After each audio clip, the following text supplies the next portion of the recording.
Hi there, I'm Andre from Peak Motorcycles and I'm here at Motorcycle Live in the UK in 2025. I'm here at Birmingham and as you can see on my shoulder there is a lot of orange behind me.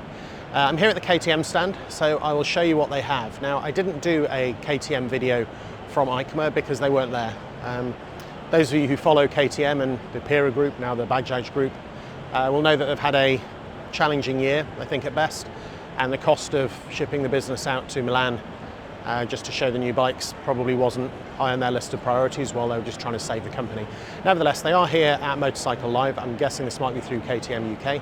So I will show you around what they have on the stand. I don't think they've got anything particularly new, but there are certainly the final and road-going versions of the 390 Adventure, which I know is on, a lot of people who follow the channel are probably keen on that particular part of the market. So here we go. Right, let's start off with something colourful. So this is the 6 days Italia 2026 350 EXCF. It's their 4-stroke 350. They're just fabulous, you know. I think they're just amazing, and I'm glad that KTM is still making these for now because there's not that much competition out there. Something like this will set you back £11,250 here in the UK. So yeah, I can just give you a quick look around it, but I will not dwell here because I know this is probably not what most people are interested in seeing, even though it is an amazing motorcycle. We also have something that's slightly less shiny. This is not the 6 days version, this is just the standard 250 Enduro. 9,249 here in the UK, but even still, very cool motorbike. Even, you know, the machining on that swing arm. Is it all right to geek out about that sort of engineering? You know, even the line that they, you know, that side stand makes up as it's hooked up and out the way. But yeah, really cool bike, love them. Right, let's have a look at something a bit more for everyone. So here we have the KTM 125 Enduro R. So these were launched last year, and it is their, I suppose, their entry-level Enduro. It's more their sort of trail bike market, and they have this available in a 125, which I think looks brilliant. Looks very, very similar to its bigger siblings, which you can see just over there and to the right. But next up, I'll show you the other end, which is their 690 Enduro R. Now, as an adventure bike and a travel bike, I still don't really think there is much that comes close to this. You know, everyone else is pursuing the A2 license compliance. This one is £10,500, makes 78 horsepower out of that 690 single. Yeah, you know, they're brilliant. I mean, a good friend of mine is currently travelling around the world on one of these, and I don't think he would have swapped it for anything. Some of the maintenance can be a bit of a challenge because of where the engine is mounted within the frame, especially if you snap a bolt. However, that's not a reason not to buy a motorbike, and I think the work that KTM have put into this with those WP adjustable forks, you know, this bike really does have few competitors in the market, if any. Something that might be more interesting to more is the 390 Enduro R. So this is like the Adventure R, but without all the fairing, without all the extra bits that go on it. A2 compliant, it's £5,600 here, so sort of a competitor with the likes of the Himalayan 450 and the CF Moto 450 MT. But I think that, you know, the fact you can get this in both the Enduro and the Adventure versions will appeal to a lot of people as a trail bike. You know, if you want something you can ride to the trails and then ride on the trails, you know, I think you could do a lot worse. 159 kilos, about the same weight as my CRF 300 Rally, but with, I think, 44 horsepower and just the standard spec between those adjustable forks. I think it does have a decent sized tank, decent sized seats. I mean, it does say Enduro, but yeah, that looks a lot more comfortable to sit on for a day than the benches you get on some bikes. Right then, adventure bike. So what we have in this adventure corner is the 390. So this is £6,200 in the UK. Yeah, it's very similar to the Enduro R. I think it's got the same frame, same exhaust, same engine, same layout, but it does have this sort of bigger front end. It's got the raised up screen. It's got that sort of rally styled windscreen at the front. Yeah, you know, very different look. I think the seat looks slightly wider at the back end. I'm sure someone will correct me if that's wrong. I think the headlight looks more significant. It is 176 kilos, so it is quite portly. An 870mm seat height is quite high. It says it can be lowered as like a factory option. But yeah, I'm sure these will do well now that KTM have hopefully sorted themselves out for the next few years. That first one was the one with the spoke wheels. It's more off-road orientated. Here we have the Adventure X, and this one has the cast wheels, and I think is done more as a adventure tourer rather than the trail bike, but very similar otherwise. I know people say that I think there's a bit more tyre choice in the spoked wheels than you get with the cast wheels. 14 litre fuel tank, 165 kilos. Yeah, 5,400 pounds will get you one of them. This might not seem like an obvious order in which to go around, but it's just kind of how I'm finding them on the stand. Here we have the 890 SMT, the sort of super motard. A little bit of a fairing at the front, definitely a street bike. This one's got a few of the KTM power parts, a few of the anodized bits like that Remus exhaust on it. Next up we have a moderately accessorized Adventure 790. So this one has the KTM luggage on the back. If you've never ridden one of these, they actually carry the weight quite low down in those fuel tanks, which just helps the bike to feel lighter than it says on the spec sheet. A lot of things about the bike that you'll recognise from the 390. It's got adjustable suspension. It's got that very distinctive front end, and one of these can be yours for about £10,000.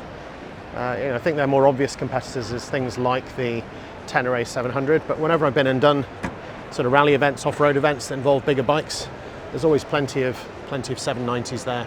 Moving on from that, we have the 890 Adventure. Again, quite similar to the 790, but next level up. Slightly bigger displacement, slightly higher spec.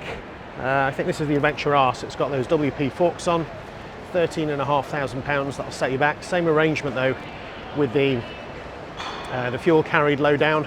And yeah, I think for the middleweight, upper middleweight, can we call it that these days? The sort of the 800, 900cc category. I think this is up there, maybe the leader, or certainly top 2, top 3 within that category. Right, should we now do the big ones? Here we have the Super Adventure R, the 1390. I think they still are probably the most powerful bikes in this class. Maybe Ducati with their new all singing, all dancing, top of the line multi-strada might get close, but probably without the off-road capability. I do think they are incredible. I mean, just looking at that front end, it really is super imposing. Brilliant machines. I don't actually see that many of them around. I don't know whether it's the chain drive and people who are spending that much money on something that big would rather have a shaft drive. But everyone I know that's got one of these, it's they talk about them like it's a sports bike, and it's nice to know that they even have the little tag on the tank that says you can only do 100 miles an hour in your mud and snow tyres. M&S, mud and snow, mud and sand. Anyway, this screen isn't on, but the other two bikes in front of it do have the screen on, so let me wander over there.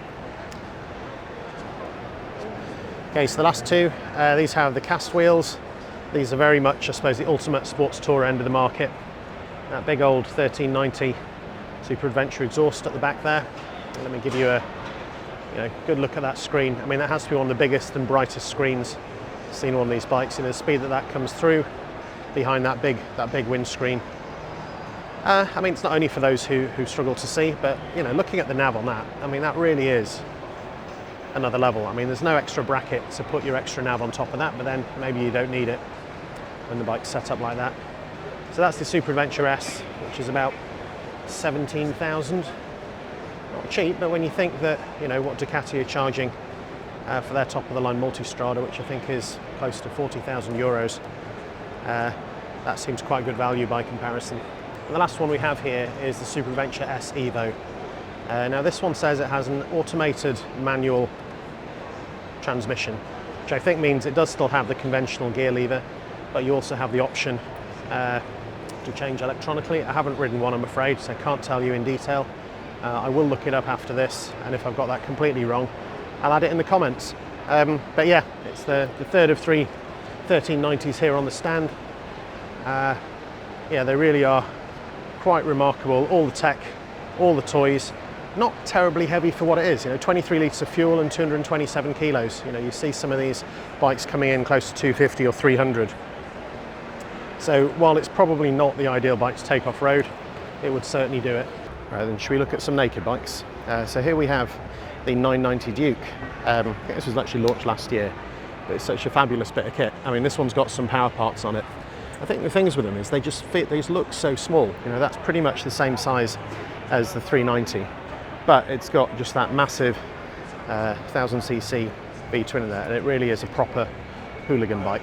If you want something a little smaller and a parallel twin, we've got the 790.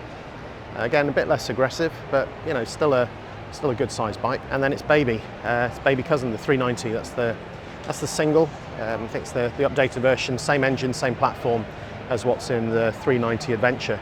And again, you know, even though it's the smaller displacement, you know, lower in the range, really nicely finished. Just look at the work on that swing arm. It's got that low mounted exhaust, but still, you know, comfortable back seat, not quite as aggressive. Still got that big dash, and yeah, you know, everything on it just done really well. You know, I love even the mirrors. You know, sometimes at these lower price points, the mirrors they put on the bikes aren't quite as, you know, they don't complement it, but KTM have just really nailed that. And this one is £5,199, which I think is just exceptional value for a bike like this, and from the small to the ridiculously large. So here we have the 1390 Superduke R. I mean, without a doubt, one of the most imposing, one of the most extreme bikes they have here at the show.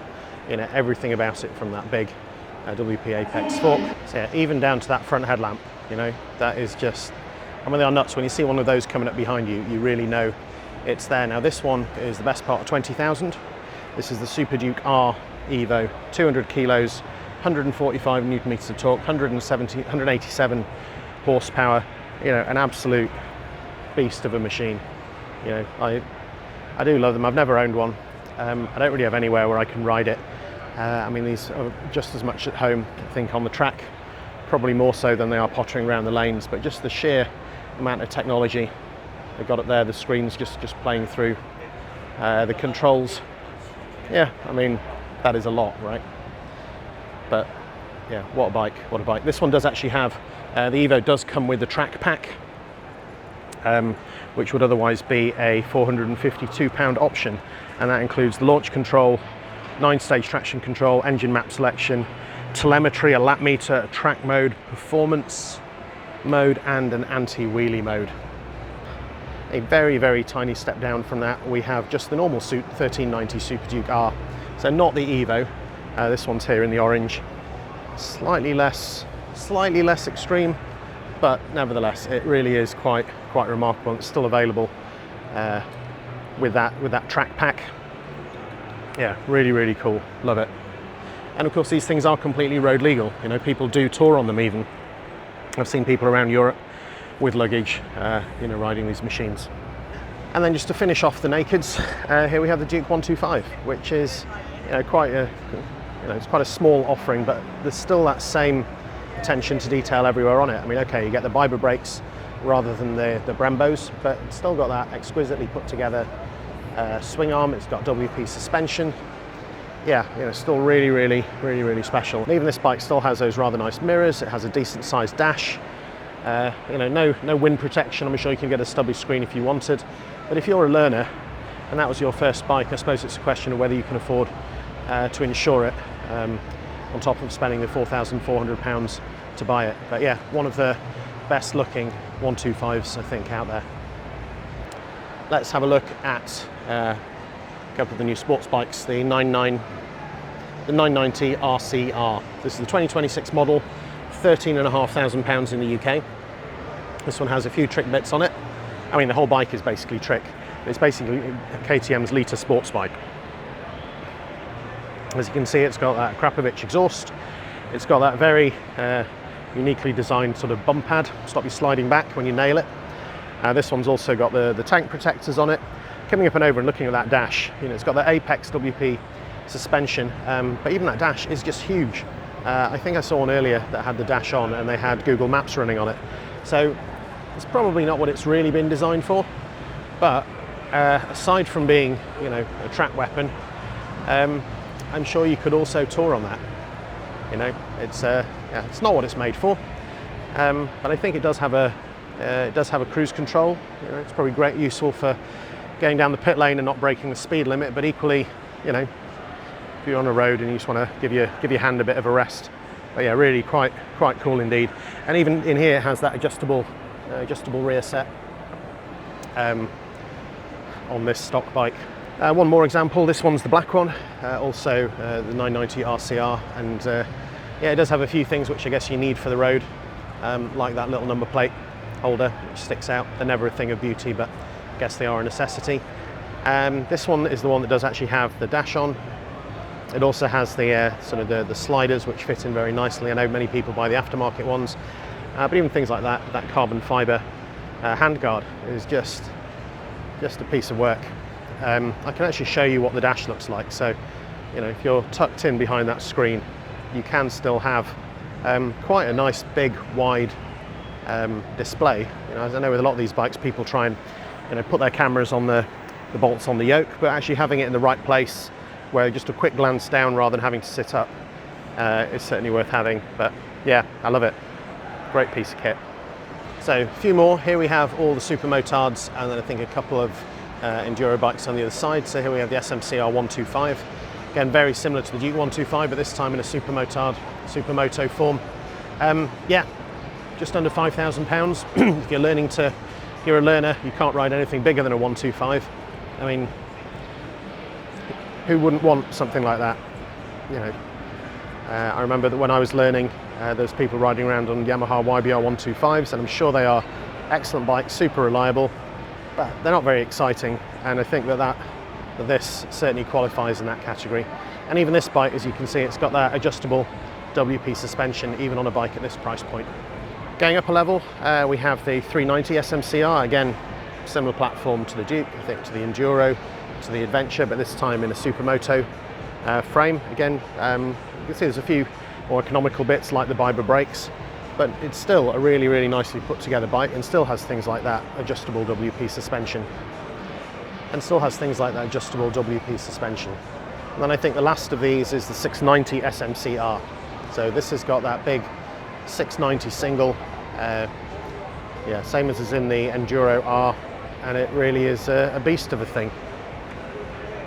You know, I love it, I really do. I'm not sure I actually have anywhere to put one at the moment, but just the way that these things are put together, you know, the level of workmanship and the attention to detail, and there really aren't that many manufacturers making something like this. You know, you have the big, you know, 950, I think now, Hypermotard from Ducati, and then they've got their mono. But really, you know, there's not a lot to choose from in this category. Maybe they've become less popular for people, but I think, you know, as these Supermoto bikes goes, if you want to have sports bike performance, but delivered in a way which you can actually use on public roads, I think these are, you know, probably a nice way to go. So just to finish off, we have a couple of motocross bikes. That's the 250 SXF. Yeah, you know, motocross isn't really my thing, but I can certainly give you a close look at the motor in there, and those of you who are more into this can probably know a lot more about this than I do. Yeah, you know, they are made just for motocross. They don't have dashes, they don't have keys. Oh no, they do have a dash. There we go. I remember having a watch in the 80s with a screen bigger than that, but that's not what they're there for. You know, if you're on one of these, you're looking at the road ahead, hopefully at the people you are riding past, and you're not looking down to see what you're doing. But you know, even just looking at things like how that exhaust has been welded up just to make it slightly lower profile, just keep it a little bit more out of the way. You know, that sort of attention to detail really is great. Right, last bike I think. Here we have the SX85, which is £6,200. Yeah, it's their baby crosser. You know, it's almost full size, but not quite. But again, quite a machine. Not something I've ridden or really can tell you a great deal about, I'm afraid. But if this is your sort of thing, I'm sure you probably know a lot more about it than me. And just being able to see one is, I hope, useful. There we go. That is my look around the KTM stand here at Motorcycle Live 2025. Quite an array of bikes. Nice to see them, even though they weren't at EICMA this year. I know they've not had the easiest of years, but hopefully a lot of those things are now sorted out, and the brand will continue to flourish and bring us more of these amazing machines. So, I hope it's been interesting and useful. If it has, please check out some other content from the show. Maybe I'll see you there. Thanks for watching.